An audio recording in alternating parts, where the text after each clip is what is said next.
Restrictions ఎక్కువ ఉన్నాయంటే అర్థం ఏంటంటే అతను అంత క్లోజ్ గా ఉన్నాడు అని. అందుకనే ప్రధాన యాజకుడికి అమ్మని చచ్చిపోయినా, నాన్నను చచ్చిపోయినా, సొంత సహోదరుడు చచ్చిపోయినా, ఎవరు చచ్చిపోయినా అతను ముట్టుకోవడానికి వీలు లేదు. ఇది రిస్ట్రిక్షన్. ఇది భారంతో కాదు. దేవుడికి అత్యంత సమీపస్తుడు గనక మరణానికి ఆ వ్యక్తి చాలా దూరంగా నిలబడాలి. మరణాన్ని అతడు ఎప్పుడు తన చేత్తో తాకూడదు. జీవాన్ని మాత్రమే అతడు తన చేత్తో తాకాలి. ఓకే. మనం ఎక్కడ టైం వేస్ట్ చేయకూడదు. ఎన్నో విషయాలు చెప్పొచ్చు. కానీ నేను ఎక్కువ టైం వేస్ట్ చేయదలుచుకోలేదు, వెళ్ళిపోతాను. ఓకే. నెక్స్ట్ 18వ వచనంలో 21వ అధ్యాయం 18వ వచనంలో ఏలయనగా ఎవని యందు కళంకముండునో వాడు గ్రుడ్డివాడే గాని, కుంటివాడే గాని, విపరీతమైన అవయములు గలవాడే గాని, కాళైనను చేయైనను విరిగిన వాడే గాని, గుని గలవాడే గాని, గుజ్జు గలవాడు. గుజ్జు గలవాడంటే మరగుజ్జు. గుజ్జు గలవాడంటే మరగుజ్జు, పొట్టివాడు. బాగా పొట్టివాడు ఉంటుంది అతను. కంటిలో పువ్వు గలవాడే గాని, గజ్జి గలవాడే గాని, వీళ్ళెవరూ కూడా వృషణములు నలిగిన వాడే గాని సమీపించకూడదు. అంటే వీళ్ళెవ్వరికీ కూడా యాజకుడు అయ్యే అర్హత లేదు. ఎందుకంటే రేపొద్దున మోషే గారు చచ్చిపోయిన తర్వాత లేవీయుల్లో కొంతమంది వస్తారు. నేను కూడా యాజకుని అవుతానంటాడు. ఈ గుడ్డోడై ఉంటాడు, కుంటోడై ఉంటాడు, వృషణాలు చితగొట్టుకున్నోడై ఉంటాడు.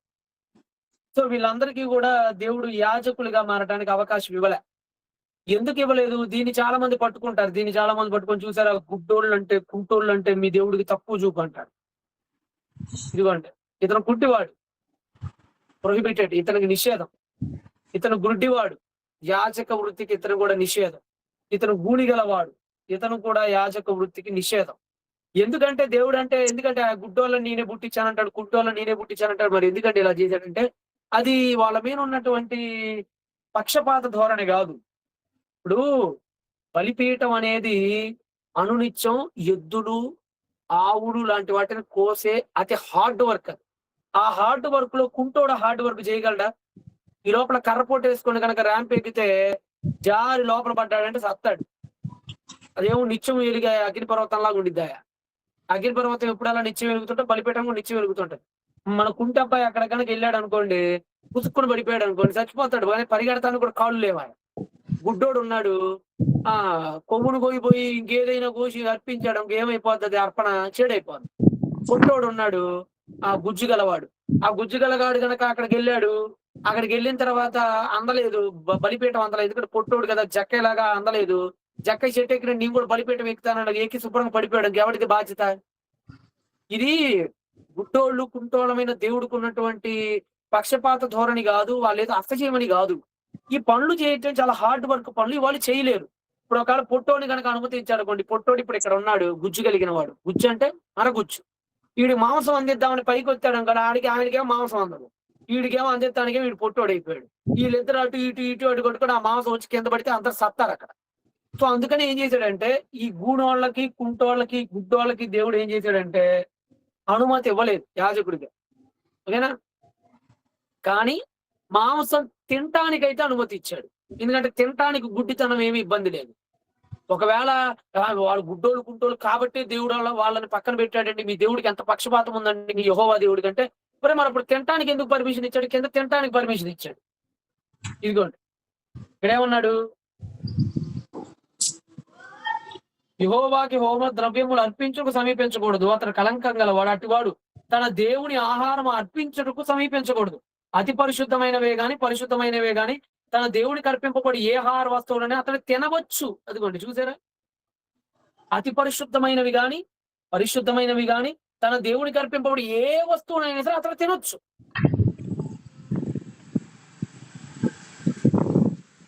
ఇప్పుడు కూడా అలాంటి లక్షణాలు కలిగిన వాళ్ళని సువార్త చెప్పకూడదని అనే వాళ్ళు ఉన్నారా? వాళ్ళకి తలాతోక తెలియదునండి బైబిల్లో. ఒరే, సువార్త అంటే నోరు ఉంటే సరిపోతురా స్వామి. సువార్త అంటే నోరు ఉంటే సరిపోద్ది. పొట్టోడికి నోరు ఉంటది, మన గట్టిగా మాట్లాడితే 22లో గురుటిదేమి, కుంటిదేమి, కొరత గలదేమి, గడ్డ గలదేమి, గజ్జి రోగము గలదేమి, చిరుగుడు గలదేమి అట్టి వాటిని యెహోవాకు అర్పించకూడదు. జాగ్రత్తగానండి. గుడ్డి, కుంటి, విపరీతమైన అవయములు కలిగినవి, ఇలా గుడ్డి, కుంటి మేకలు గనక, గొర్రెలు గనక ఏమన్నా గనక ఉంటే వాటిని అర్పించకూడదు. ఓకే. కానీ మీకు ఎంతవరకే తెలుసు, ఓకేనా? మనకి ఎంతవరకే తెలుసు. కానీ 22వ అధ్యాయం 22వ వచనంలో చిన్న సడలింపు ఇచ్చాడు. ఆ సడలింపు ఏంటంటే గుడ్డి వాటిని కుంటి వాటిని అర్పించొచ్చు. కానీ ఏ అర్పణలో అర్పించొచ్చు? వలాహలో అర్పించకూడదు. ఓకే. మిన్హాలో అర్పించకూడదు. ఓకే. షగాగ్లో అర్పించకూడదు. ఓకే. ఆ నెక్స్ట్ మీకు పాప పరిహారార్థ బలిలో అర్పించకూడదు. ఓకే. వీటిలో వేటిలో మీరు అర్పించకూడదు. కానీ ఒకే ఒక్క దానిలో వీటన్నిటికీ పర్మిషన్ ఇచ్చాడు. వేటికంటే స్వేచ్ఛార్పణ. దేనికి? ఇది మీరు గుర్తుపెట్టుకోండి. మీకు ఎగ్జామ్‌లో నేను అడగొచ్చు. మీకు ఎగ్జామ్ పెడతాను. ఎగ్జామ్ పెట్టినప్పుడు వీటిలో కొన్ని మీకు అడుగుతాను. మీరు తేడాలు మీరు జాగ్రత్తగా గుర్తుపెట్టుకోవాలి. తేడాలు గుర్తుపెడితే మీకు బైబిల్ అసలు అర్థం కాదు. ఓకే. ఇలాగా స్వేచ్ఛార్పణ అంటే ఫ్రీగా, అంటే మొక్కుబడి లేకుండా. స్వేచ్ఛార్పణ అంటే అర్థం ఏంటి?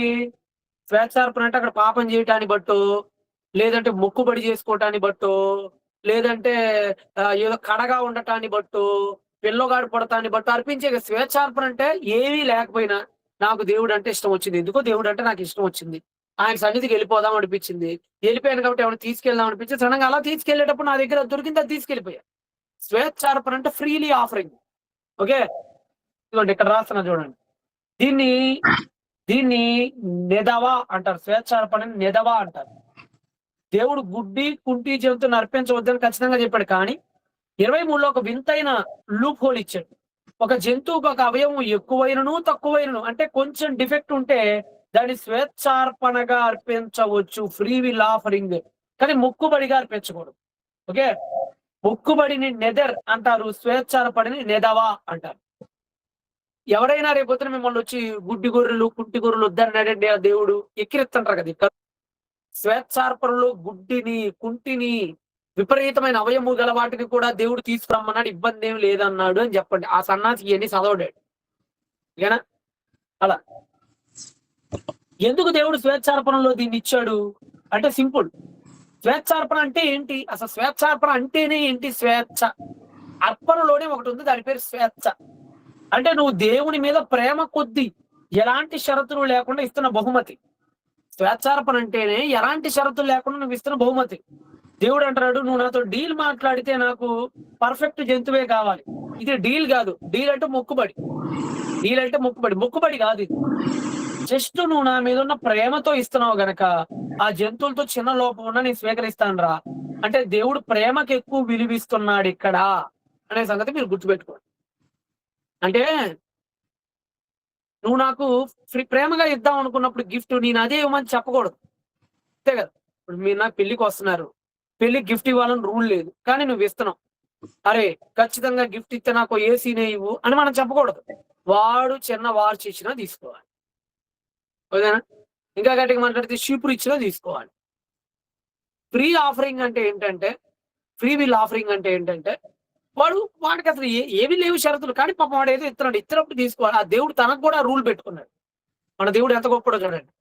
దేవుడు తనకు కూడా ఒక రూల్ పెట్టుకున్నాడు. ఆ రూల్ అంటే ఎవడైనా నా మీనున్న ప్రేమతో ఇస్తే ఇవ్వండి రా, ఉంటిది ఇస్తాడు సరే ఇచ్చేరా, పోనీలే వదిలేరు, నాకు నీ ప్రేమ కావాలరా, ఆ జంతువు గురించి నాకు వద్దురా. అది అంటే దేవుడు ఇక్కడ కుంటి గుడ్డి అనేవి కాదు, ఇక్కడ దేవుడికి ప్రేమ చూస్తున్నాడు ఇక్కడ. ఓకేనా? ఇలా మనకి 22వ అధ్యాయం ఫినిష్ అయిపోయింది ముఖ్యంగా. ఆ నెక్స్ట్ దూడని ఇచ్చేటప్పుడు 7 దినాలు తల్లి దగ్గర ఉండాలి, ఎలా ఉండాలి, దూడ పిల్లని ఎలా చూడాలి అని సంథింగ్ అలా మనకి ఇస్తూ ఉంటాడు. 23వ అధ్యాయంకి వచ్చాం. మొత్తం 27 అధ్యాయాలండి. లేవికాండం 27. 23లో నుంచి మనకు పండగలు వస్తాయండి. జాగ్రత్తగానండి.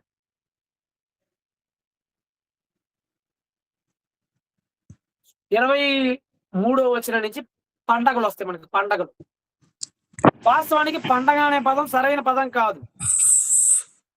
అర్థమైందా? పండగ అనే పదం సరైన పండగ కాదు. పండగ అనే పదాన్ని హిబ్రూలో మొయదీం అంటారంట. పండగను ఏమంటారంటే మొయదీం అంటారు. మొయదీం అంటే పండగలు. మొయదీం అసలు పండగ అనేది హిందూ కాన్సెప్ట్. పండగ అనేది హిందూ కాన్సెప్ట్. హిబ్రూ కాన్సెప్ట్ అసలు పండగ అనేదే లేదు. అసలు పండగ అనేది తప్పుడు పదం. ఎందుకంటే అందుకని మీరు చూడండి, హిందూ కాన్సెప్ట్ లో ఉన్న పండగలకి బైబిల్‌లో చెప్పబడిన పండగలకి అసలు సంబంధం ఏముండదు. హిందువులు జరుపుకునే పండగలు తిండి. అంతేనా? హిందూ సోదరులు జరుపుకునే పండగలు ఫుడ్, హ్యాపీనెస్, కొత్త బట్టలు, కడుపు నిండా పొద్దున్నే పరమాన్నం, మధ్యాహ్నం పూట మంచి చికెన్, మటన్ లేదంటే మంచి పరమాన్నం, పాయసం ఇలా ఉంటది. కానీ అది విచిత్రమో చూడండి. ఫిబ్రవరిలో పండగలున్న ప్రతిసారి ఉపవాసాలుంటారు ఆళ్ళు. పండగలున్న ప్రతిసారి అది తినకూడదు, ఇది తినకూడదు అని రూల్స్ ఉంటాయి ఆళ్ళకి. ఎందుకంటే అసలు పండగనే పదమే తప్పు. ఎలా బైబిల్‌లో పండగనే పదం తప్పు. అందుకని హిబ్రూలో దేవుడు పండగనే పదం పెట్టడు. మొయిదీం అంటారు పండగలు. మొయదీం అంటే అర్థమైందంటే అపాయింట్‌మెంట్ డేస్. నియామక కాలాలు. ఇది పర్ఫెక్ట్ పదం. నియామక కాలాలు. అంటే కొన్ని నియమింపబడిన కాలాలంతే. ఓకేనా? ఇదిగోండి. మన తెలుగులో పండగలను చదువుతాం. పండగ అనగానే మనకు భోజనాలు, కొత్త బట్టలు, సెలబ్రేషన్స్ గుర్తొస్తాయి మనకి. కానీ హిబ్రూలో వాడిన పదం పండగ కాదు. మొయదీం అంటారిక్కడ. చెప్పా కదా! మొయదీం అంటారు. దీని అసలు అర్థం ఏంటంటే నియమింపబడిన సమయం. Appointed times. ఓకేనా? అపాయింటెడ్ టైమ్స్ అంతే. అంతే సింపుల్. నియమించబడిన దినాలురా అంతే. పండగలు కాదసలు. ఓకేనా? అంతేకాదు పండగలకి రెండో పదం ఒకటుంది. హిబ్రూలో 2 పదాలుంటాయి పండగలకి. రెండో పదం మిఖ్రాహ్ అంటారు. మిఖ్రాహ్. మిఖ్రాహ్ అంటే అర్థం ఏంటంటే రిహార్సల్. ప్రాక్టీస్ చేయటం. మిఖ్రా. ఇప్పుడు మీరు చిన్నప్పుడు మీ స్కూల్లో మీరందరూ ఫేర్‌వెల్ పార్టీస్‌కి డాన్స్‌లేసినోళ్ళు ఉన్నారా? ఒకవేళ ఉంటే కామెంట్ చేయండి. తప్పు లేదులేండి. ఏదో చిన్నప్పుడు ఎసారు. నేనైతే ఎప్పుడు ఎయలేదులే. చిన్నప్పుడు యెస్ అన్నా కదా! ఆ! మీరు రిహార్సల్ చేసారా? అంటే రేపొద్దున ఫేర్‌వెల్ పార్టీ అనంగా, రేపొద్దున డాన్స్ చేయాలనంగా ముందు 2 రోజుల ముందు నుంచి రిహార్సల్స్ ఉంటాయి. ప్రాక్టీస్. యెస్. ఇంకొక ఉదాహరణ కూడా చెప్పొచ్చు. చాలా మంది వీబీఎస్ సండే స్కూల్‌కి పిల్లలకి రైమింగ్స్ చెప్తూ ఉంటారు. కానీ ఇక్కడ జాయిన్ అయినోళ్ళు సండే స్కూల్ టీచర్స్ ఎవరైనా ఉన్నారా? మన గ్రూప్‌లో మార్నింగ్ బ్యాచ్, నైట్ బ్యాచ్ 2 బ్యాచ్‌లోళ్ళు కామెంట్ చేయండి. Sunday school teacher, Sunday school lead చేస్తున్నోళ్ళు. Shiva. Very good sister Shiva garu. ఆ! Christina, Mounika. Yes. Very good Naveen. మీరందరూ పిల్లల చేత స్కిట్‌లేపిచ్చేటప్పుడు ఏం చేస్తారు? రిహార్సల్ చేపిస్తుంటారు గదా! అంటే రేపొద్దున దీన్ని రిహార్సల్ అంటే గట్టిగా మాట్లాడాలంటే హిబ్రూలో పండగ అనే దానికి రిహార్సల్ అనే అర్థం ఉంది. మిఖ్రాహ్ అంట. మిఖ్రాహ్ అంటే రిహార్సల్. వీళ్ళు ఆ స్కిట్‌ని చేస్తూ ఉండాలి. పండగ రోజు స్కిట్ చేయాలి. స్కిట్టింగ్ చేయాలి. అంటే రిహార్సల్స్ చేయాలి. అనమాట. అంటే గట్టిగా మాట్లాడాలంటే పండగ అనే పదం హిబ్రూలో తప్పు. దానికి 2 అర్థాలున్నాయి. ఒకటి మొయిదీం, 2 మిక్రా. మొయిదీం అంటే అపాయింటెడ్ టైమ్స్. మిక్రా అంటే రిహార్సల్ అని అర్థం అంతే. ఓకేనా? ఎందుకంటే వాళ్ళ పండగలన్నీ రిహార్సల్స్ ఉంటాయి. మీరు చూడండి. మీకు చెప్తా. ఎందుకు రిహార్సల్ అనే పేరు పండక్కని ఉండిద్దో మీకు చెప్తా. ఓకేనా? రైట్. మీకు కొన్ని పండగల పేర్లు చెప్తా. మీకు బైబిల్‌లో 23 అధ్యాయం 7 పండగల గురించి మాట్లాడింది. రాసుకోండి. 7 పండగలు. ఈ మధ్య హోంవర్క్ చాలా తక్కువ మంది పెడుతున్నారు. నేను గమనిస్తున్నా. ఈ మధ్య కాలంలో మా హిందీ చెల్లి పుష్ప పెడుతుంది. ఇంకోళ్ళు ఎవరో ఉన్నారండి. గాడ్స్ డాటర్ సంథింగ్ ఏదో ఒక పేరుతో ఇంకొకళ్ళు బానే పెడుతున్నారు. పర్లేదు. రైట్. చాలా తక్కువ మంది పెడుతున్నారు ఈ మధ్య. నైట్ బ్యాచ్‌లంటే ఈ మధ్య నేను అడగట్లేదని వదిలేస్తున్నారేమో. నేను అడిగితే పెడతాం గాదు. అడక్కపోతే పెడతాం గాదు. అది మీకుండాలి. ఓకేనా? కొంతమందున్నారు చూడండి. జ్యోతి అడప బాగా పెడుతుంది. మౌనిక వినయ్, చెన్నై ఆ చెల్లి పెడుతుంది. ప్రవీణ లోడి పెడుతుంది. పుష్ప ఇందాక చెప్పాను గదా! జ్యోతి అడప గూడా చాలా పెడుతుంది. ఆ తల్లి ఎవరో మరి. ఏ బ్యాచో? మార్నింగ్ బ్యాచ్ అనుకుంటా. ఓకేనా? ఆ! సంథింగ్ ఇంకొంతమంది కూడా బానే పెడుతున్నారు. రాత్రి పూట బ్యాచ్ వచ్చేటప్పటికి హ్మ్. రాత్రి పూట బ్యాచ్‌లో పాండురంగ ఫ్రమ్ కర్ణాటక పెడుతున్నాడు. అనుప్రపు ఈవిడ కూడా పెట్టింది. ఓకే. పెట్టండమ్మా. రాయండి. మీరు రాయాలి. ఏంటి సార్ హోంవర్క్ అంటే ఏమి లేదు. మీరు నేర్చుకున్న కొత్త విషయాలు. నయోమి స్టార్ కూడా ఈ మధ్య బాగానే పెడుతుంది ఫ్రమ్ తెలంగాణ, నయోమి. ఓకే, జాగ్రత్తగా రాయండి. Right, very good. మీరు 7 పండగలు వస్తాయి మనకి ఇక్కడ, 7 పండగలు వస్తాయి. ఓకే, 1 మీ అందరికీ బాగా తెలిసిన పస్కా పండగ, 2 పులియని రొట్టెల పండగ, 3 ప్రథమ ఫలముల పండగ,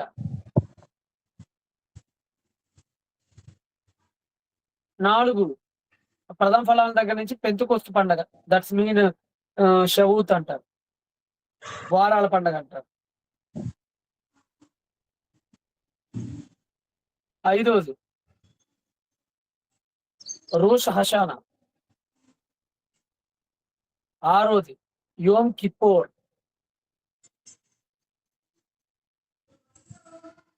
7వది సుక్కోతు, దట్స్ మీన్ గుడారాల పండగ. ఈ 7 పండగల గురించి ఇక్కడ మనకు ప్రస్తావన ఉంది. ఓకే, ఎన్ని పండగలు? 7 పండగలు. రైట్, ఇప్పుడు మనం 7 పండగల గురించి టూకీగా మనం ఆలోచిద్దాం. ఫస్ట్ మనకి నీవు ఇశ్రాయేలీయులతో ఇట్లాను 23 వచ్చాయి, మీరు చాటించవలసిన యెహోవా నియామక కాలాలు. చూసారా ఇక్కడ నియామక కాలాలు, మొయిదీన్ అని ఉంటది. నియామక కాలాలు ఇవే. ఏంటట? ఫస్ట్ ఇంకా గట్టిగా మాట్లాడితే సబ్బాతును కూడా పండగ చేశాడు. అంటే 7తో పాటుగా ఇంకొకటి కూడా ఎక్స్ట్రా యాడ్ చేశాడు. అదేంటంటే వీక్లీ సబ్బాత్, శనివారం. వీక్లీ సబ్బాత్ కూడా వాళ్ళ లెక్కలో నియామక కాలమే. ఓకే, 7వ దినమున నియామక కాలములను పాటించాలి. చెప్పాను కదా, ప్రతి మీ అందరికి తెలుసు కదా, దాని గురించి మనం గట్టిగా చెప్పాలా. శనివారం విశ్రాంతి దినం, మీ అందరికి తెలిసి ఉంటది అదంతా. సో సబ్బాత్ అనేది ఫస్ట్ నియామక కాలం వాళ్ళకి. ఓకే, నెక్స్ట్ 6 దినాలు పని చేయాలి, 7వ దినాన ఏ పని చేయకూడదు, అది ఫస్ట్ నియామక కాలం వీళ్ళందరికీ. ఓకే, నెక్స్ట్ పస్కా పండగ. పస్కా పండగని హిబ్రూలో పెషాక్ అంటారు. ఏమంటారు? హిబ్రూలో పస్కా పండగ పెషాక్. ఈ పెసాక్ అంటే అర్థం ఏంటంటే దాటిపోయిను అని అర్థం. ఏం దాటిపోయిను? మరణదోత దాటిపోయింది. తెలుసు కదా, ఈజిప్ట్ లో మరణదోత వచ్చి అందరిని సంహరించినప్పుడు ఏ గుమ్మాలకైతే రక్తపు చబుడతారో వాటిని దాటిపోయింది కదా, దాన్ని పురస్కరించుకొని పెసాక్ అని పేరు పెట్టారు. ఇది ఎప్పుడు వస్తుంది సార్ అంటే నిసాన్ అనే మాసంలో 14వ రోజు వస్తుంది. నిసాన్ నెల 14వ తారీఖు. ఓకే, నిసాన్ నెల 14వ తారీఖు. హిబ్రూలకి 2 క్యాలెండర్స్ ఉంటాయి. ఏముంటాయి? హెబ్రీలకి 2 క్యాలెండర్స్ ఉంటాయి. ఒకటి సివిల్ క్యాలెండర్, ఇది మీరు గుర్తుపెట్టుకోండి. ఏ క్యాలెండర్ ఉంటుంది? Civil calendar. ఓకే, రెండోది religious calendar.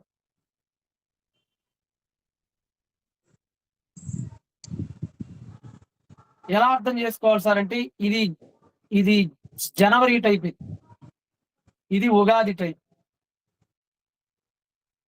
Okay, civil calendar అంటే జనవరి టైప్, రిలీజియస్ క్యాలెండర్ అంటే ఉగాది టైప్.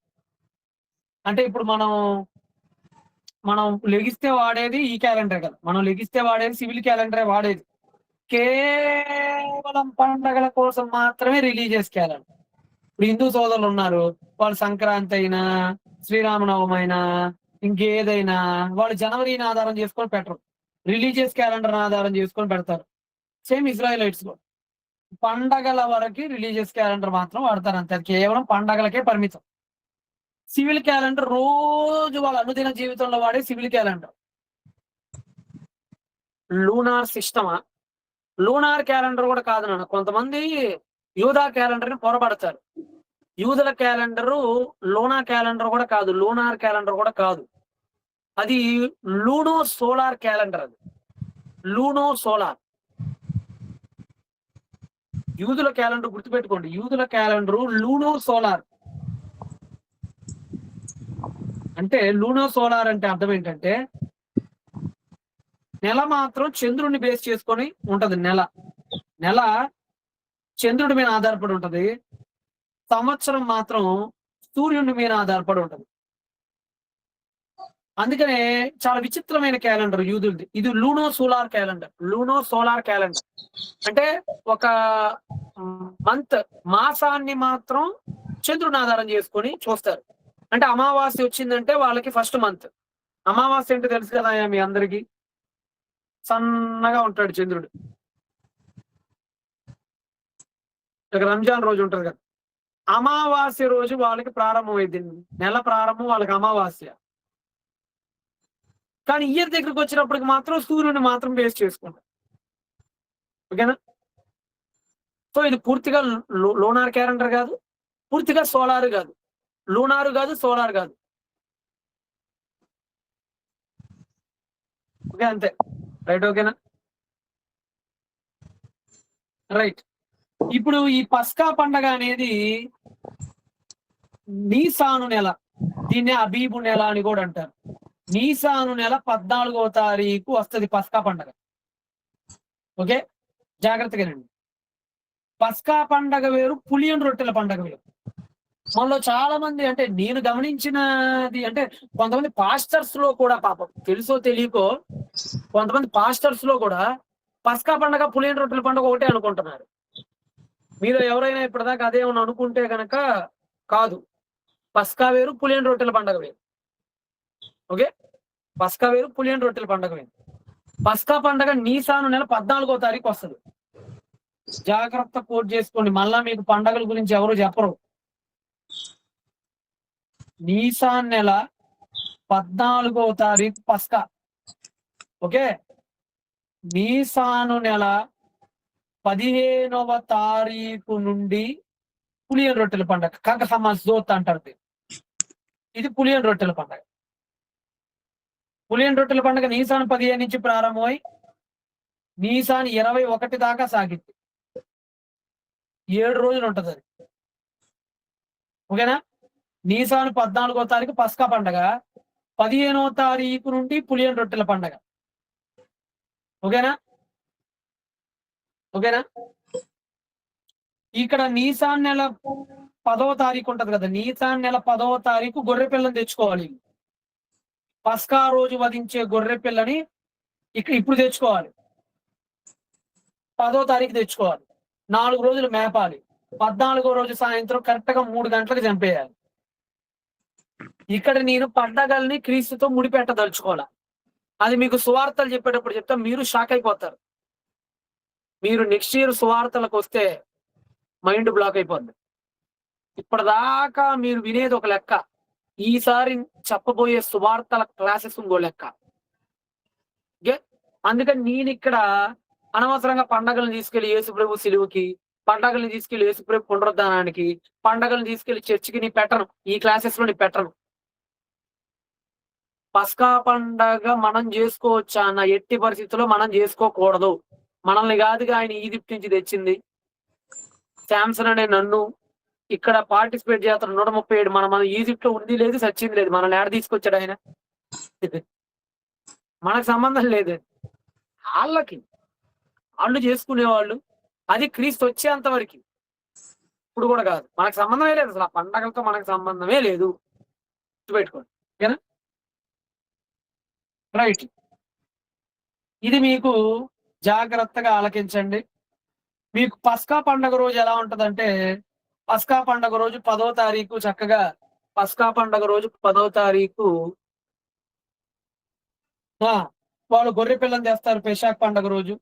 అలా గొర్రె పిల్లని తెచ్చి గొర్రె పిల్లను చంపి గొర్రె పిల్లని కాలుస్తారు. మీకు తెలుసు కదా, పస్కా పండగ 12వ అధ్యాయం నిర్గమలో ఉంటది. పస్కా పండగ రోజు మాంసాన్ని వండకూడదు, కాల్చాలి. చేదు కూరలు పక్కన పెట్టుకొని, పొంగని రొట్టెలు దగ్గర పెట్టుకొని, చేదు కూరలు పొంగని రొట్టెల కాంబినేషన్ లో తినాలి. అంటే గట్టిగా మాట్లాడాలంటే వేపాకు పప్పు, నోట్లో ఎంత నమిలిన నలగని ముక్క, ఏమాత్రం రుచి పచి లేని రొట్టె. ఇది వాళ్ళ పండగ. మన పండగలు ఎలా ఉంటాయి? మన క్రిస్మస్ వచ్చిందంటే మంచి బిర్యానీ, మంచి గోంగూర, మంచి పరవాన్నం, పాయసం. అసలు మన పండగలే కాదు, తీసి పడేయండి. అదేనా వాళ్ళకి ఎలాగదు పండగ వచ్చిందంటే చేదు కూర, పండగ వచ్చిందంటే కఠినమైన రొట్టె, పండగ వచ్చిందంటే మాంసం ఉడకబెట్టింది కూడా కాదు, కాల్చిన మాంసం. వాళ్ళ పండగలు అలా ఉంటాయి. ఎందుకు ఇలాగా చెప్తాను. ఓకే. రైట్. సో మీకు పస్కా పండగ అనేది 14వ తారీఖు జరుగుతది. ఇదిగోండి మొదటి నెల 14వ దినమున. ఎందుకు 14వ దినమున సాయంకాలమే జరగాలి అనంటే, ఆ రోజే వాళ్ళు ఈజిప్ట్‌లో నుంచి బయటకొచ్చారు గాబట్టి. అర్థమైందా?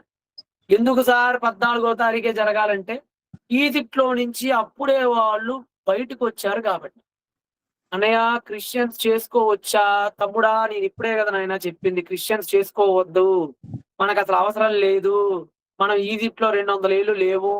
మనల్ని దేవుడు మోషే ద్వారా విడిపించలేదు. మనం యేసు ప్రభువు నుంచి బయటపడ్డాం. మనకు ఆ పండగలతో సంబంధం లేదు. అది కేవలం ఇశ్రాయేలీయులకి మాత్రమే. అర్థమైందా? ఇంకా చెప్పమంటారా? అది. మనకు సంబంధం లేదు. ఉన్నయి చేయండి చాలు. లేనియి వద్దు మనకి. ఓకే. ఆ నెల 15వ దినమున అనగా 15వ తారీఖున యెహోవాకి పొంగని రొట్టెలు 7 దినముల పాటు జరపాలి. జాగ్రత్తగానండి. మీకిక్కడో మాట చెప్తా. మీకిక్కడో మాట చెప్తాను. ఇది మీరు వచ్చే ఏడాది దాకా గుర్తుపెట్టుకోండి ఈ మాటని. ఏంటంటే ఆ మాట విశ్రాంతి దినం. విశ్రాంతి దినం గురించి మీ అభిప్రాయం ఏంటి? నా ప్రియ night batch and morning batch అన్నదమ్ములారా, క్రిస్మస్ చేసుకోవచ్చా? దీని గురించి మనం గాస్పెల్స్‌లో మాట్లాడదాం. పస్కా పండగప్పుడు పస్కానే మాట్లాడదాం. విశ్రాంతి దినం గురించి మీ అభిప్రాయం ఏంటో నాకు కామెంట్ చేయండి. అది ఎప్పుడు అయ్యి ఉండిద్దని మీరు అనుకుంటున్నారు? చెప్పాలి. విశ్రాంతి దినం గురించి మీ అభిప్రాయం. David Abhilash Saturday, Saturday, Saturday, Saturday, Saturday. Good, good, good, good. కానీ మీకో విషయం చెప్తా. విశ్రాంతి దినం శనివారమే రావాల్సిన పని లే.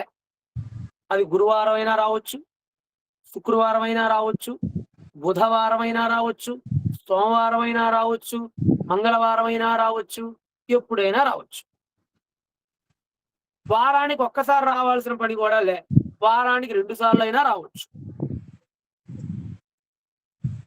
అర్థమైందా?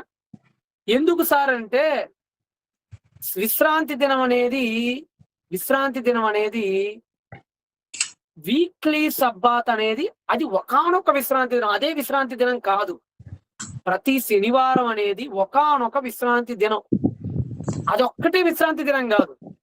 విశ్రాంతి దినం అంటే అర్థం ఏందంటే, జీవనోపాధి అయిన పని ఏది చెయ్యకపోయినా ఆ రోజు అది విశ్రాంతి దినమే. మళ్ళా చెప్తున్నా. విశ్రాంతి దినం అంటే శనివారం మాత్రమే కాదు.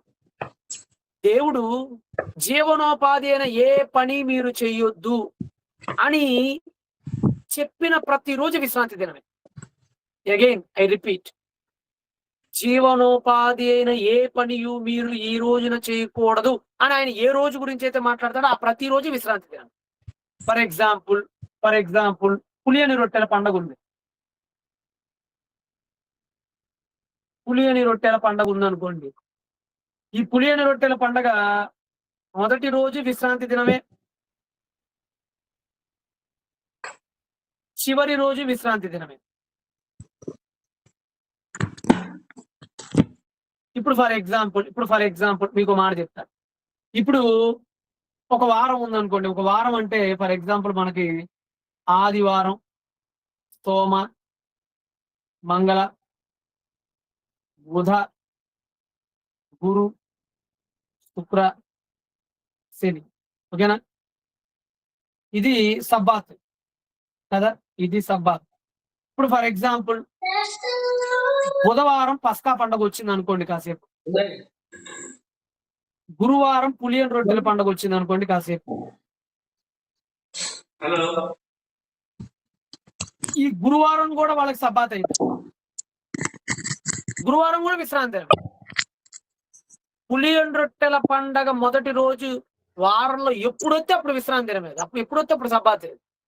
సో ఇప్పుడు వీక్లీ ఒక్కసారే రావాలని రూల్ లేదు. వీక్లీ కొన్నిసార్లు సబ్బాత్ 2 సార్లు అయినా రావచ్చు. పాయింట్ అర్థమైందా మీకు? సరే, ఇప్పుడు గురువారం సబ్బాత్ వచ్చింది కదా, శని, మళ్ళా ఆది, మళ్ళా సోమ, మళ్ళా మంగళ, మళ్ళా బుధ, మళ్ళా గురువు వేసుకోండి. ఇప్పుడు గురువారం మొదటి రోజు కదా, ఇది 1, ఇది 2, ఇది 3, ఇది 4, ఇది 5, ఇది 6, ఇది 7. అంటే మళ్ళా వచ్చే వారంలో వచ్చే బుధవారం కూడా విశ్రాంతి దినమే. అర్థమైందా మీకు? పులియన్ రొట్టెల పండుగ మొదటి రోజు విశ్రాంతి దినమే, పులియన్ రొట్టెల పండుగ చివరి రోజు విశ్రాంతి దినమే. అది ఎప్పుడో తప్పు. సో ఇప్పుడు మీరు చూడండి, ఒక్క రోజేమో గురువారం విశ్రాంతి దినం అయింది, ఒక రోజేమో గురువారం విశ్రాంతి దినం అయింది, మళ్ళీ శనివారం ఎలాగో విశ్రాంతి దినం వచ్చింది, మళ్ళీ ఎలాగో మళ్ళీ బుధవారం కూడా. అంటే విశ్రాంతి దినం అనేది వీక్లీ సబ్బాత్ మాత్రం ఎప్పుడు శనివారం వచ్చింది. ప్రతి శనివారం వీక్లీ సబ్బాత్, కానీ సబ్బాత్ అయిన ప్రతిదీ శనివారం అవ్వాలని రూల్ లేదు. అది కొన్నిసార్లు బుధవారం రావచ్చు, సోమవారం రావచ్చు, మంగళవారం రావచ్చు, ఎప్పుడైనా రావచ్చు. కొన్నిసార్లు వారానికి 2 సార్లు రావచ్చు, 2 వారాలకు 3 సార్లు కూడా రావచ్చు, 2 వారాలకు 4 సార్లు కూడా రావచ్చు కొన్నిసార్లు. అర్థమైందా? పాయింట్ తెగిందా తెగలేదా? కన్ఫ్యూజన్ ఏమైనా ఉంటే చెప్పని కొద్దిగా ఎక్స్ప్లెయిన్ చేస్తా. విశ్రాంతి దినం అంటే ఏం లేదు, జీవనోపాధి అయిన ఏ పని చెయ్యని ప్రతి దినం విశ్రాంతి దినం. విశ్రాంతి దినంలో ఒకానొకటి వీక్లీ సబ్బాత్ అనగా ప్రతి శనివారం విశ్రాంతి దినం. కానీ అదొక్కటే విశ్రాంతి దినం కాదు. పులియన్ రొట్టెల పండుగ మొదటి రోజు విశ్రాంతి దినమే, చివరి రోజు విశ్రాంతి దినమే. సుక్కోత్ మొదటి రోజు విశ్రాంతి దినమే, చివరి రోజు విశ్రాంతి, యోమ్ కిప్పూర్ విశ్రాంతి దినమే, యోమ్ రోష హర్షణ విశ్రాంతి దినమే. చాలా ఉన్నాయి విశ్రాంతి దినాలు, సంవత్సరంలో చాలా వస్తాయి విశ్రాంతి దినాలు. సబ్బాత్ అంటే ఏం లేదు, షాబోత్ అంటే విశ్రాంతి అని అర్థం, 7వది అని అర్థం. సబాత్ అంటే అర్థం ఏంటంటే 7వది అని అర్థం, 7th అని అర్థం, అంతే. అక్కడ ఆ దినాన్ని దేవుడు ఒప్పుకుంటాడా? ఒప్పుకోవటం ఏంటన్నా, అది పాత నిబంధన ప్రకారంగా ఆయన 6 రోజుల పాటు పనిచేసి 7వ రోజు విశ్రమించాడు కాబట్టి దానికి సింబాలికల్ గా పెట్టుకున్నాడు, అంతే. దాన్ని ఓకేనా? రైట్, ఎక్కడ దాకా వచ్చాం మనం? ఇదిగోండి. సో నియామక కాలాలు ఇదిగోండి. ఇప్పుడు ఫర్ ఎగ్జాంపుల్ మీకు పులియన్ రొట్టెల పండగ మొదటి దినం కూడా విశ్రాంతి దినమే అని ఎలా చెప్తున్నానంటే, ఇదిగోండి, ఆ నెల 15వ దినం అనగా పులియన్ రొట్టెల పండుగ మొదటి రోజు యోవా పొంగన్ రొట్టెల పండుగ జరుగును. 7 దినములు మీరు పొంగన్ రొట్టెనే తినవాలి. మొదటి దినమును మీరు పరిశుద్ధ సంఘముగా కూడవలెను, అందులో మీరు జీవనోపాధి అని ఏ పని చేయకూడదు. అది విశ్రాంతి దినం అంటే సింపుల్ రూల్. ఇది ఎక్కడ కనపడితే అక్కడ మీకు విశ్రాంతి దినమే. జీవనోపాధి అని ఏ పని చేయకూడదు అని ఎక్కడెక్కడ చెప్పాడు అవన్నీ సబ్బాతులే.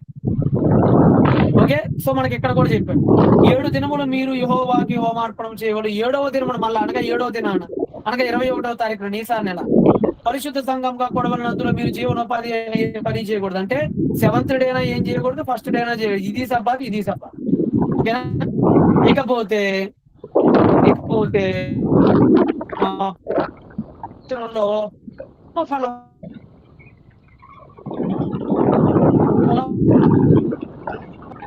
ఏంటి సార్ ఈ ప్రథమ ఫలముల పండగ? ఏంటి సార్ ఈ ప్రథమ ఫలముల పండగ, ఫస్ట్ ఫ్రూట్ ఫెస్టివల్ అంటే ఏంటి సార్ అని అంటే, ఇదిగోండి మీరు హిబ్రూలో రాసుకోండి. హిబ్రూలో ఫస్ట్ పస్కా పండుగని హిబ్రూలో ఏమంటారు? పెషాక్ అంటారు.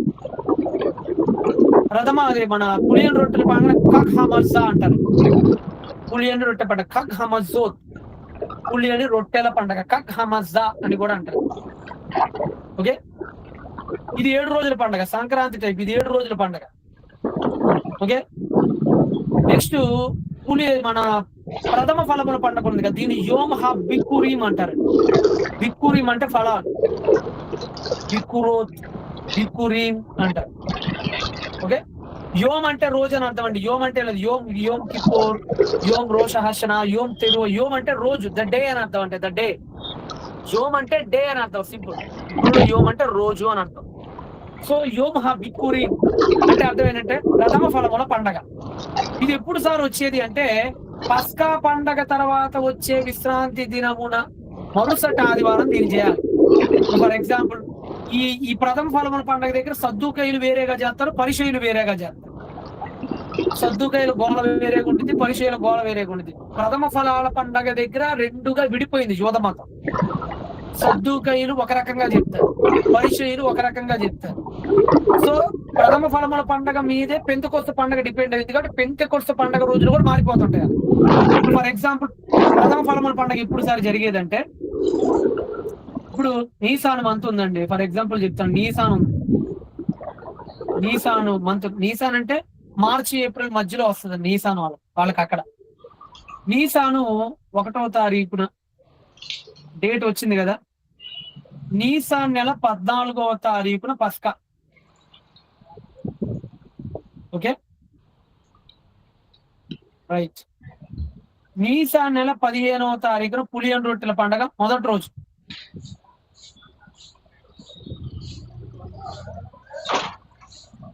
ఈరోజు ఇక్కడ ఏమని చెప్పా మీకు, సబ్బాత్ అని చెప్పా కదా. ఇది మీరు గుర్తుపెట్టుకోండి. ఎందుకు రెండుగా విడిపోయారో చెప్తున్నా. Sabbath right. ఇక్కడ మనకి ఈ పులియన్ రొట్టెల పండగలో, ఈ పులియన్ రొట్టెల పండగ ఏదైతే ఉందో ఈ 15వ తారీఖు నుంచి పులియన్ రొట్టెల పండుగ ఎక్కడ దాకా సాగిద్ది, 21 దాకా సాగి. ఇది పులియన్ రొట్టెల పండుగ లాస్ట్ డే. ఇది కూడా సబ్బాత్. ఈ మధ్యలో ఒక వీక్లీ సబ్బాత్ వచ్చింది కదా. ఈ మధ్యలో ఎందుకంటే వారం రోజులు కదా, వారం రోజులు అంటే ఈ మధ్యలో ఖచ్చితంగా ఏదో ఒక రోజున ఒక శనివారం ఖచ్చితంగా వచ్చింది కదా. ఏదో ఒక రోజున వీక్లీ సబ్బాత్ వచ్చిండిద్ది కదా. ఈ వీక్లీ సబ్బాత్ శనివారం కదా వచ్చేది, శనివారం కదా. సో ఈ శనివారం పక్కనే ఒక ఆదివారం వచ్చింది కదా. ఇది ప్రథమ ఫలముల పండగ. ఇది ప్రథమ ఫలాల పండగ. అర్థమైందా? అర్థం కాలేదో కామెంట్ చేయండి. మీకు అర్థం కాలేదంటే పూర్తిగా ఎక్స్ప్లెయిన్ చేస్తాను. పులియన్ రొట్టెల పండుగ 7 రోజులు సాగింది. 7 రోజుల్లో ఖచ్చితంగా వీక్లీ సబ్బాత్ వస్తుంది. ఆ వీక్లీ సబ్బాత్ పక్కనే వచ్చేటువంటి ఆదివారమే ప్రథమ ఫలాల పండగ. ఓకే, ఏం లేదు నాన్న. నీసాను నెల 14వ తారీఖు పస్కా వస్తుంది. 15వ తారీఖు పులియన్ రొట్టెల పండుగ వస్తుంది. ఈ పులియన్ రొట్టెల పండుగ 15 నుంచి 21 దాకా ఉండిద్ది. ఈ 15 నుంచి 21 మధ్యలో ఖచ్చితంగా ఏదో ఒక శనివారం దగ్గర సచ్చిద్దిగా. అర్థమైందా? ఖచ్చితంగా ఏదో ఒక దగ్గర విశ్రాంతి వీక్లీ సబ్బాత్ ఖచ్చితంగా వచ్చిద్దిగా. అలా ఏదైతే వీక్లీ సబ్బాత్ ఉందో, వీక్లీ సబ్బాత్ వచ్చినటువంటి తర్వాత రోజే ఈ ప్రథమ ఫలాల పండగ. మరి వీక్లీ సబ్బాత్ శనివారం కదా. సో ఖచ్చితంగా ప్రథమ ఫలముల పండగ ఆదివారం వచ్చి తీరి.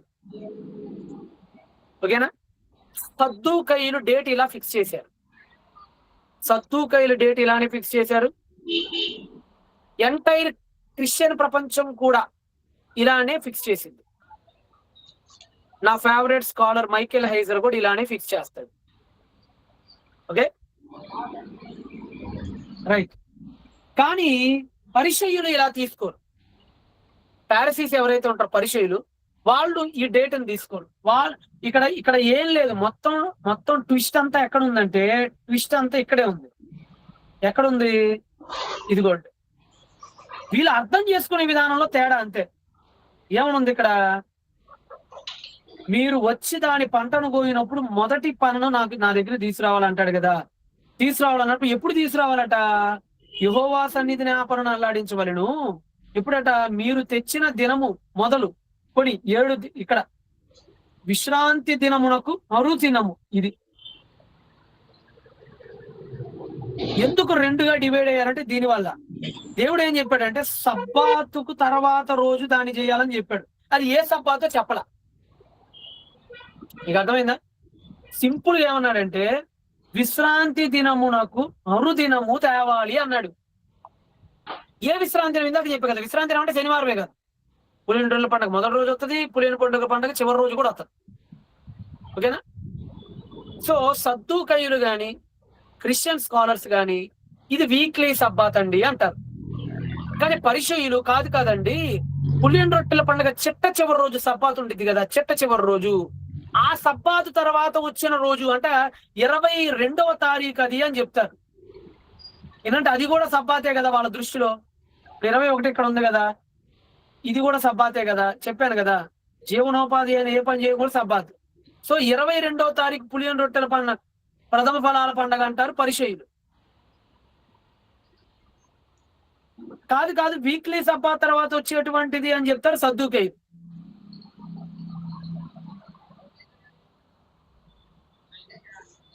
Okay okay. సో దీన్ని బట్టే పెంతుకొస్తు పండుగ ఉంటది కాబట్టి పెంతుకొస్తు పండుగ డేట్ కూడా సద్దుకయ్యులు వేరేలా చేస్తారు, పరిచయులు వేరేగా చేస్తారు. అర్థమైందా? ప్రథమ ఫలముల పండగ ఇదిగోండి. ఫస్ట్ ఫ్రూట్ అంటే ఏం లేదండి. ప్రథమ ఫలాలు అంటే ఏంటంటే ఫస్ట్ వీళ్ళు కణాలు, అది అది అరణ్యంలో చేసే పండగ కాదు. ప్రథమ ఫలాల పండగ అరణ్యంలో చేసేది కాదు. వీళ్ళు కణంలోకి వెళ్ళిన తర్వాత, కణాన్ని ఆక్యుపై చేసుకున్న తర్వాత ఆ ఫస్ట్ వచ్చే పంట ఉంటది. ఫస్ట్ పంట. అలా కణాన్ని ఆక్యుపై చేసుకున్న తర్వాత వచ్చే ఫస్ట్ పంట బార్లీ పంట. అలా బార్లీ పంటను ఫస్ట్ వచ్చే పంటను తీసుకొని వచ్చి ఫస్ట్ వచ్చే పంటను తీసుకొని వచ్చి దేవుడి సన్నిధిలో ఇవ్వాలి. ఓకేనా? ఇక్కడ పెంతుకొస్తని రాశాలండి, జస్ట్ మీకు ఫ్రూట్స్ ఉన్నాయని చెప్పి నేను జూమ్ చేశాను అంతే. ఓకే, మీకు ఈ 3 పండుగలు అర్థమైనయా లేదా? 1 పస్కా, 2 పులియని రొట్టెల పండుగ, 3 ప్రథమ ఫలాల పండుగ. నా కామెంట్స్ చేయండి. పస్కా పండుగ ఎన్నో తారీఖు వచ్చింది కామెంట్ చేయండి. ఏ నెల ఎన్నో తారీఖు పస్కా? Yes, very good. Uday Kiran 14వ తారీఖు. వెరీ గుడ్ నాన్న. పులియని రొట్టెల పండుగ ఎప్పటి నుంచి ఎప్పటిదాకా? పులియని రొట్టెల పండుగ ఎప్పటి నుంచి ఎప్పటిదాకా? 15-21 నానో, 22 కాదు, 15-21. 15-21. వెరీ గుడ్ వెరీ గుడ్, మీకు బాగా అర్థమైంది. వెరీ గుడ్ బాగా అర్థమైంది. ప్రథమ ఫలాల పండుగ ఎప్పుడు? ప్రథమ ఫలాల పండుగ ఎప్పుడు? నేను సద్దుకాయలు తీసుకుంటా. మీరే చెప్పారు కదా ఏంటంటే నేను ప్రస్తుతానికి సద్దుకాయలు తీసుకుంటున్నా.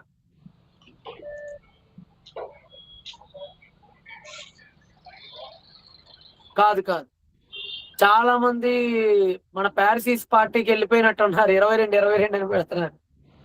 కాదు 22 అవటానికి చాలా ఛాన్సెస్ చాలా తక్కువ ఉన్నాయి. అది మధ్యలో అనగా 14కి 21కి. సింపుల్ 14కి 21కి మధ్యలో వచ్చేటువంటి వీక్లీ సబ్బాత్ తర్వాత వచ్చే ఆదివారమే ప్రథమ ఫలముల పండగ. ఓకేనా? పస్కా పండగ ఖచ్చితంగా ఏదో ఒక రోజు వీక్లీ సబ్బాత్ వచ్చి ఉంటుంది కదా, ఏదో ఒక రోజు అంటే ఖచ్చితంగా శనివారం. సో ఆ వీక్లీ సబ్బాత్ తర్వాత వచ్చే నెక్స్ట్ ఆదివారమే ప్రథమ ఫలముల పండగ. ఓకే, అంతే. ప్రథమ ఫలముల పండగ అయ్యేటప్పుడు between 14 to 21 after the weekly Sabbath. చెప్పండి. ఫెస్టివల్ ఎలా చేసుకుంటారు? ఏం లేదు నా పంటను తీసుకొచ్చి యాజకుడికి ఇస్తారు, అందరూ కలిసి సుఖంగా భోజనం చేస్తారు. మీకు చెప్తాలే పండగను ఎలా చేసుకుంటారని కూడా చెప్తాను. ముందు మీరు పండగల డేట్లు గుర్తుపెట్టుకోండి. ఇంకా పండగలు ఎలా చేసుకుంటారనేది నేను ఇంకా చెప్తాను. మ్యాక్సిమం ఈ రోజు అవ్వచ్చు, లేదంటే సోమవారం కూడా దాన్ని మనం కంటిన్యూ చేసుకోవచ్చు. ఓకేనా? ఇలాగా ఈ 3 ఒక సెట్ పండగలు. ఏ 3? పస్కా, పులియని రొట్టెలు, ప్రథమ ఫలాలు. ఈ 3 ఒక సెట్. ఓకేనా? 4 నెలలు మధ్యలో గ్యాప్ వచ్చింది. ఎన్ని నెలలు? 4 నెలలు గ్యాప్ వస్తుంది మధ్యలో. మళ్ళా సెప్టెంబర్ రావాలి. అంటే ఇవన్నీ మాక్సిమం ఏప్రిల్లో అయిపోతాయండి. గట్టిగా మాట్లాడాలంటే మీతో ఇవన్నీ ఏప్రిల్ కల్లా అయిపోయే పండగలు. అంటే ఆల్రెడీ ఇవన్నీ అయిపోయినాయి వాళ్ళకి. మిగతా పండగలు ఉన్నాయి, మిగతా 4 పండగలు ఉన్నాయి, అవన్నీ సెప్టెంబర్లో అవుతాయి. అవన్నీ సెప్టెంబర్లో అవుతాయి. మాక్సిమం పండగల సంవత్సరంలో వీళ్ళకి మార్చ్, ఏప్రిల్, సెప్టెంబర్, అక్టోబర్ ఈ 2 నెలల్లోనే అయిపోతాయి వీళ్ళకి పండగలు. నెక్స్ట్ వీళ్ళకి అతి ప్రాముఖ్యమైన పండగ, అత్యంత పెద్ద పండగ వీళ్ళకి ఏదైనా ఒకటి ఉందంటే అత్యంత పెద్ద పండుగ, అన్ని పస్కా కంటే అత్యంత పెద్ద పండుగ ఇలా జీవితంలో ఏదైనా ఉందంటే దట్ ఈజ్ రోష్ 400. హషానా. అది. రోష్ అంటే వరకు లేదు. హిబ్రూలో ఆల్ఫాబెట్స్ లో రోషిన్ తౌ అంటారు. రోష్ అంటే తలకాయ, హెడ్. లేదు. రోష్ అంటే అర్థం ఏంటంటే హెడ్. 4th ఫెస్టివల్ అనుకోవచ్చు. 2వ తారీఖు ఉన్నాయి. రోష్ అంటే హెడ్. షా అనగా ద డెఫినెట్ ఆర్టికల్. షన అంటే సంవత్సరం. అంటే సంవత్సరానికి హెడ్ ఆఫ్ ద డే అంటే ఫస్ట్ రోజు. ఒక మాటలో చెప్పాలంటే న్యూ ఇయర్. ఒక్కడికే 400 పడుతుందంట. New year. రోష్ హషాన్ అంటే న్యూ ఇయర్. దీని తెలుగులో శృంగధ్వనుల పండగ అని కూడా అంటారు. 10వ తారీఖు శృంగధ్వనుల పండగ 10వ తారీఖు తెల్లవారుజామున ఉంది. 11వ గుర్తుపెట్టుకోండి. 11వ తారీఖు కూడా మళ్ళీ పస్కా పండగని ఏమంటారు చెప్పండి? పస్కా పండగని హిబ్రూలో ఏమంటారు? కామెంట్ చేయండి. పస్కా పండగని రాత్రి బ్యాచ్ వాళ్ళు, మార్నింగ్ బ్యాచ్ వాళ్ళు ఇద్దరు కలిపి చేయాలి. ఎస్, పస్కా పండగని పెషాక్ అంటారు. Uday Kiran, Radhika, Suresh, very good very good. పులియన్ రొట్టెల పండగని ఏమంటారు? పులియన్ రొట్టెల పండగ. పులియన్ రొట్టెల పండగ మర్చిపోయారా? ఖగ్ హమజా. కృష్ణాలో హమజౌత్. ఖగ్ ఖగ్ KHAG అండి, GR కాదు, ఖర్ కాదు, ఖగ్. ఖగ్ హ మజోత్ లేదంటే మజా. ఓకే. ప్రథమ ఫలముల పండుగను ఏమంటారు? యోమ్ ఇస్తున్నా మీకు, యోమ్ క్లూ ఇస్తున్నా. యోమ్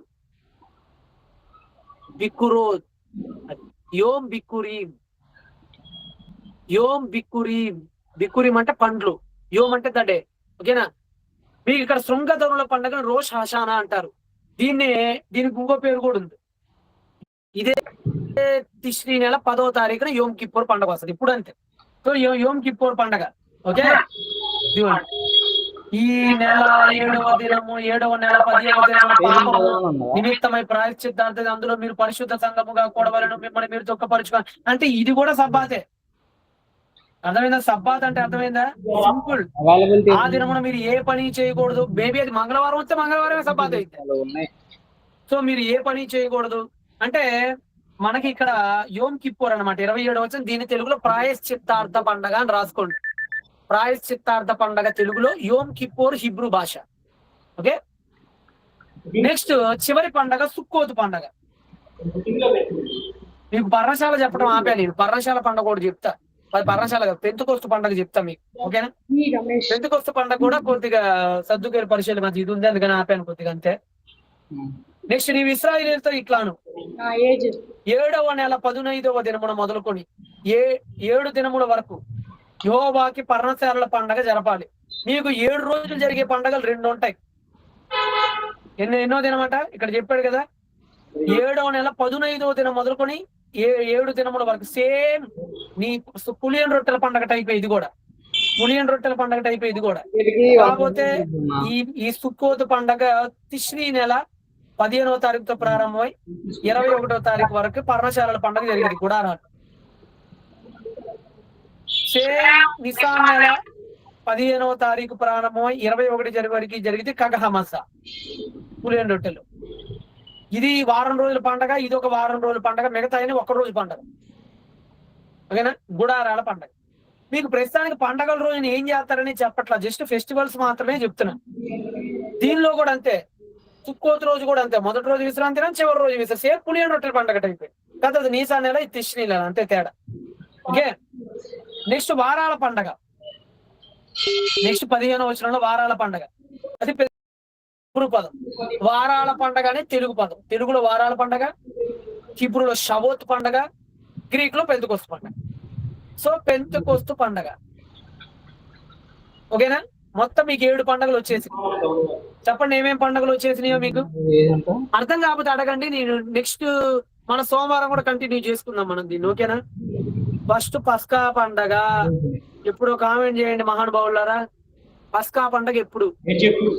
అవునా అర్జున్? ప్రథమ ఫలముల పండగ ఆదివారమే వచ్చింది. పస్కా పండగ ఎప్పుడు? 14th. Very good. నెక్స్ట్ పులియను రొట్టెల పండగ ఎప్పుడు అంటే మీకు కామెంట్ చేస్తే తొందరగా గుర్తుండిద్దండి. 15 to 21. Okay.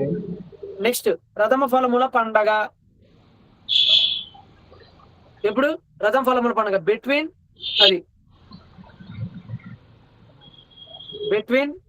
15 to 21 after weekly Sabbath. Okay. Next Pentecost పండగ ఎప్పుడు? పెంతెకొస్తు పండగ ఎప్పుడు?